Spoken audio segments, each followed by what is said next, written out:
سکتی۔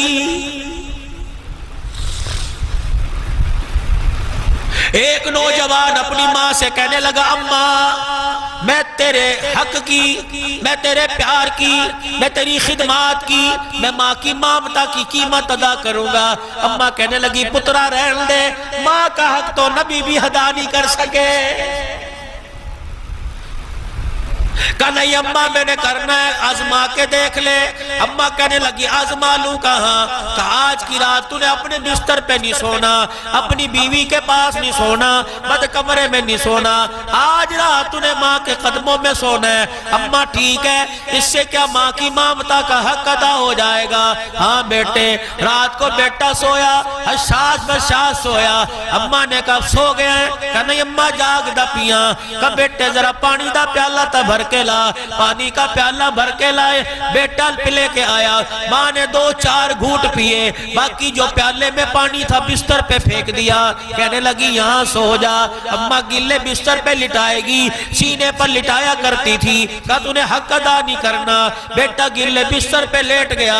رات تھی، دل کا تھکا ہارا تھا، اس لیے تو کہتے ہیں نیند تو سولی پر بھی آ جاتی ہے۔ گلے بستر پہ نیند آ گئی۔ اماں نے پھر اٹھایا، سو گیا؟ نہیں اماں تیرے حق ادا کرنے کا انتظار کر رہا ہوں۔ کہا اچھا پھر مجھے پانی پلا۔ برتن پانی کا بھر کے لایا۔ جو بستر پہ تھوڑی خشک جگہ بچی تھی، سوکھی جگہ بچی تھی، ماں نے 2 گھونٹ پیے، سوکھی جگہ پہ پانی پھینک کے بستر گیلا کر دیا۔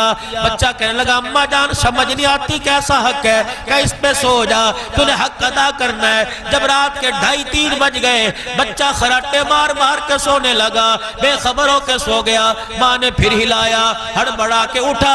گھر کے اندر بھی تو یہی حال ہے، سوتے کو ماں سر پہ ہاتھ رکھتی ہے، کہتا اماں کیا مصیبت ہے؟ دروازے بند کر دے، مصیبت آ گئی۔ اور ماں کو دیکھ کے یوں نہ کہا کرو مصیبت آ گئی، ماں کو دیکھ کے مسکرا دیا کرو کہ خدا کی رحمت آ گئی ہے۔ ماں کو دیکھ کے مسکرایا کرو رحمت خداوندی آ گئی۔ انہوں نے کہا حق نہیں ادا کرنا۔ تیسری مرتبہ ماں نے اٹھایا، غصے میں بکھلا گیا۔ کہ اماں حق دی گل کر دی پئی ہیں، سومن بھی دیں گی کہ نہیں؟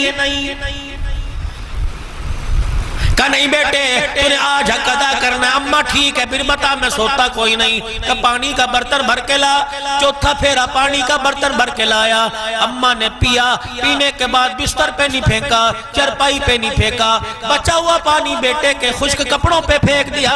کپڑے بھی گیلے، بستر بھی گیلا۔ اللہ اکبر، پیالہ زمین پہ پھینک کے کہنے لگا میری بیوی سچ کہتی ہے تو پاگل ہو گئی ہے، پاگلوں کا علاج کوئی نہیں۔ کہو میرے بچے میں نے ایک مرتبہ تیرے کپڑے گیلے کیے میں پاگل ہو گئی، تو 2.5 سال گیلے کرتا رہا، میں نے تو تجھے کبھی پاگل نہیں کہا۔ 9 مہینے میری کوکھ میں رہ کے مجھے درد دیتا رہا، مجھے تڑپاتا رہا، تجھے تکلیف نہ ہو، میں نیچے نہیں بیٹھی، میں نے پیٹ نہیں دبایا، میں الٹی ہو کے نہ سوئی، تجھے نقصان نہ ہو جائے۔ ڈاکٹر نے کہا یہ نہیں کھانا، بچے کے سینے میں ریشہ پیدا ہو جائے گا۔ بچے میں نے ٹھنڈا کھانا چھوڑ دیا۔ ڈاکٹروں نے کہا گرم نہ کھا، حمل کے اندر گرمی آ جائے گی۔ بچے میں نے گرم کھانا چھوڑ دیا۔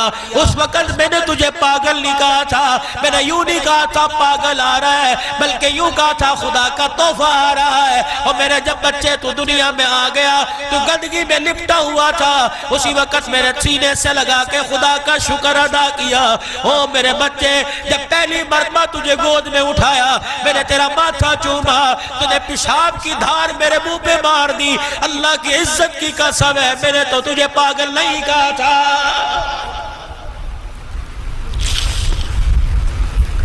او لوگوں، گاڑیوں پہ لکھوانے سے ماں کی عظمت نہیں آئے گی کہ ماں ٹھنڈیاں چھاواں۔ اور اس نمونے کو اس